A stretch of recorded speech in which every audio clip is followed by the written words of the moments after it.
ในตอนเสาร์วันที่ 30 เมษายน 2026 นี้แขวงอัตตปือได้จัดกิจกรรมอย่างเพื่อสุขภาพเฉลิมฉลองวันกรรมกรสากลครบรอบ40 ปีคือวันที่ 1 พฤษภาคม ปี 1886 หาวันที่ 1 พฤษภาคม 2026 โดยให้เกียรติเข้าร่วมของฐานบุญถึงดวงสวรรค์เลขาผักแขวงประธานสภาประชาชนแขวงอัตตปือมีคณะนำของแขวงบรรดาแผนกองค์การเทียบเท่าบริษัทและหัวหน่วยแรงงานตลอดหอดสมาชิกกรรมบาลกรรมกรและชาวผู้ออกแรงงานเข้าร่วมอย่างหลวงหลายท่านบุญถึงดวงสวรรค์เลขาผักแขวงประธานสภาประชาชนแขวงได้กล่าวโตพิธีว่าเนื่องในโอกาสวันกรรมกรสากลวันที่ 1 พฤษภาคมที่หมุนเวียนมาครบรอบ40 ปี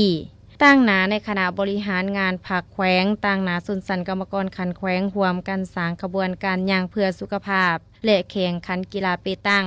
นอกนั้นยังมีกิจกรรมลงเยี่ยมยามกรรมกรอยู่โฮงจักโครงงานหัวหน่วยแรงงานการบริจาคเลือดช่วยเหลือสังคมอนามัยสำนักงานเพื่อเฮ็ดให้การเฉลิมฉลองวันกรรมกรสากลปีนี้เป็นขบวนฟืดฝืนและกวางขวางวันกรรมกรสากลถือว่าเป็นวันประวัติศาสตร์อันสำคัญของชนชั้นผู้ออกแรงงานซึ่งจุดเริ่มต้นในศตวรรษที่ 18 หาที่ 19 มีอิทธิพลอันสำคัญต่อกับสิทธิขั้นพื้นฐานของผู้ออกแรงงานในทั่วโลกและในสาธารณรัฐประชาธิปไตยประชาชนลาวก็ได้เฉลิมฉลองทุกๆปีเพื่อระลึกถึงมูลเสือความสามัคคีต่อสู้ของชาวกรรมกรลาวโคเขียกของมันยังการนำภาครัฐแต่ละขันองค์การจัดตั้งกรรมบาลสมาชิกกรรมบาลกรรมกรสืบทอดมูลเสืออันดีงามของชนชั้นกรรมกรสากลชนชั้นกรรมกรลาวภายใต้การ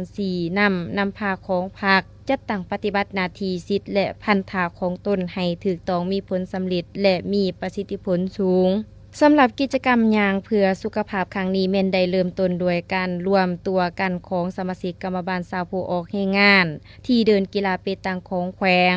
ก่อนขบวนการย่างไปตามถนนหนทางสายหลักกำหนดภายในงานยังได้จัดกิจกรรมแข่งขันกีฬาเปตังสิ่งขันสหายเลขาผักแขวงอัตตปือตืมอีกซึ่งเฮ็ดให้บรรยากาศภายในงานเต็มไปด้วยความเบิกบานม่วนซื่น